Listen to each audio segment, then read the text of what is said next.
Hello, good evening. Did the government use secrecy to stop political embarrassment about allegations of torture? The claims by human rights groups follow a ruling by the High Court, which insisted the public must be told what happened to a Guantanamo detainee. The Foreign Office maintains the intelligence is a matter of national security and that its release would compromise our relationship with America. Well, tonight, judges soundly dismissed that. So will we ever learn what happened to Binyam Mohammed, a man who claims he was tortured in custody and that the British colluded in the abuse? Here's Peter Marshall. Thanks, Emily. Well, in short, the British government claims they're being asked to compromise their intelligence relationship with the Americans by betraying the secrets of the US's interrogation process, its methods and means. The judges said that's humbug.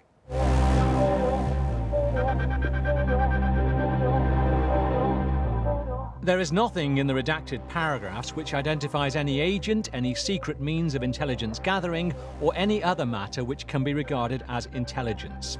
We find it impossible to believe that President Obama would curtail the supply of information to the United Kingdom when what would be made public would not be intelligence. David Miliband has been repeating again and again that, that for the court to order disclosure of these documents, that will somehow compromise our relationship with the US.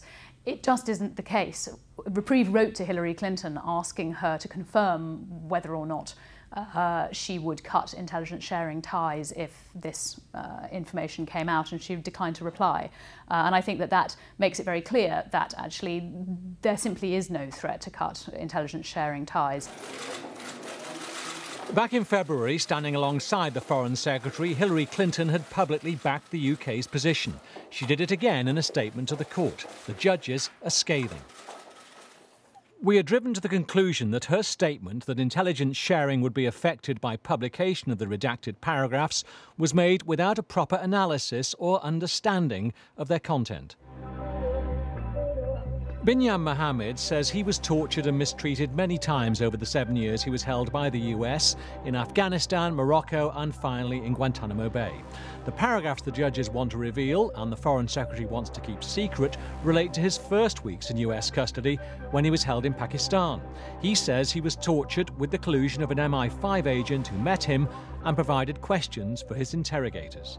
The public needs to know how far the involvement of the UK government in my case is. Last night, Jonathan Evans, the director of MI5, said Britain didn't collude in torture, but added we would have been derelict in our duty not to work circumspectly with overseas liaisons. The US State Department tonight reiterated support for Britain keeping its secrets. With due process here, this has everything to do with the importance of protecting sensitive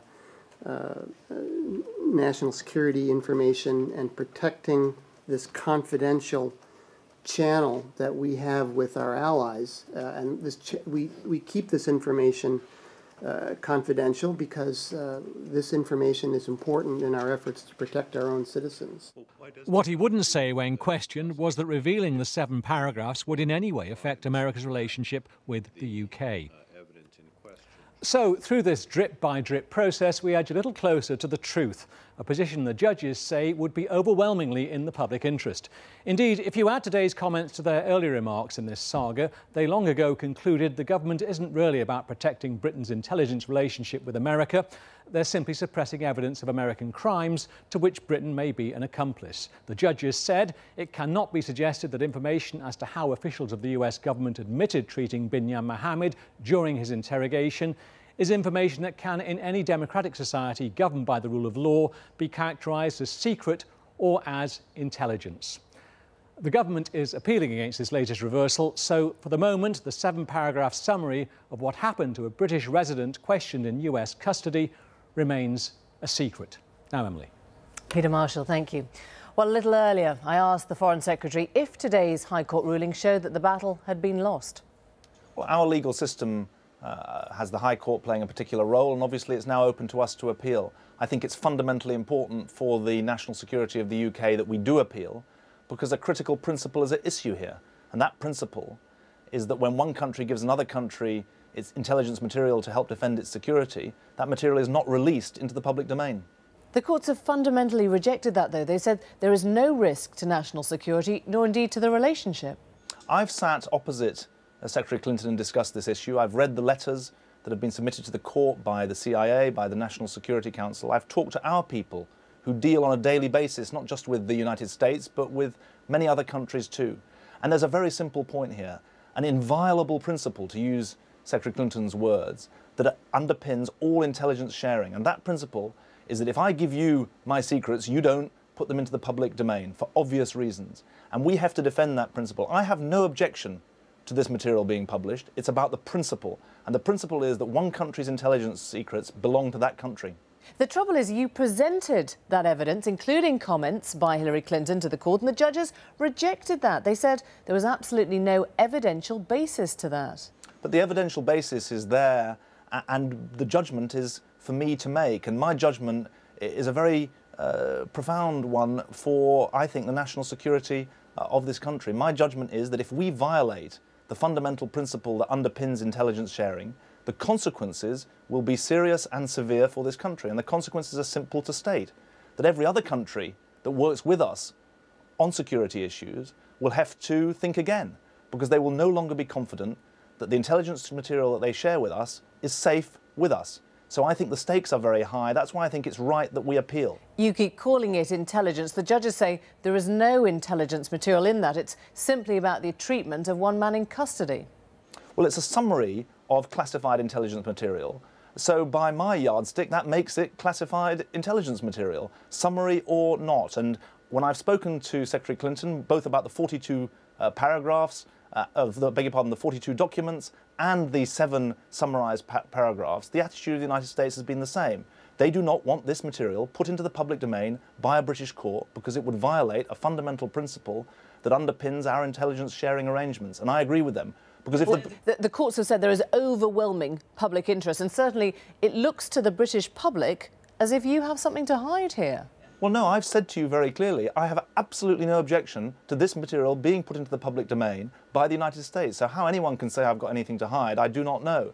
What I am defending is a fundamental principle, which is that if I give intelligence material to another country, they keep it secret. And if other countries give intelligence material to us, we keep it secret. Mr. Mohammed's lawyers have this material. So it's not a question of his rights to pursue justice through the British courts. What is at issue here is the security of all of us. And that security depends on international cooperation and proper confidentiality. And that is what I'm defending. Given that the courts contest this is a national of national security or that it is intelligence, and seeing that you're happy for this information to be in the public domain, I presume you're putting pressure on the US authorities to release it.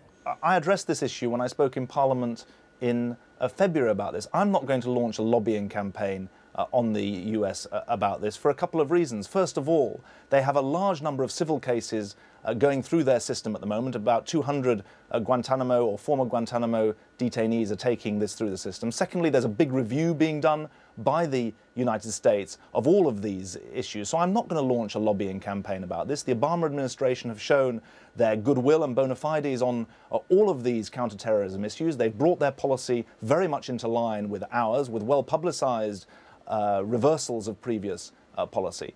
And I think it's right that we allow them to make their own decision. What I'm absolutely clear about... You can see how this looks to human rights organisations, though. They say you should be shamed by this ruling, suggesting secrecy is being used to cover up political embarrassment. The longer you refuse to put pressure on the US authorities to release the documents, the worse it looks to the British public. But I have to make judgments about what is right, not how things look. And I really say to you, in all seriousness, this is an issue that applies to every single citizen of this country. And the issue is simple. We need to cooperate internationally to protect our own security. The United States is our biggest and most important intelligence partner. It's clear to them that the fundamental principle of their cooperation with us is that their secrets are safe with us. So if a British court threatens to put into the public domain material that the American government doesn't want to put into the public domain, then the obvious serious and severe consequences for this country should concern us all. I've spoken to Secretary Clinton about this. I've been through all of the documentation that they have laid before the court, and they could not be clearer about what is at stake here. And what is at stake is the security of every citizen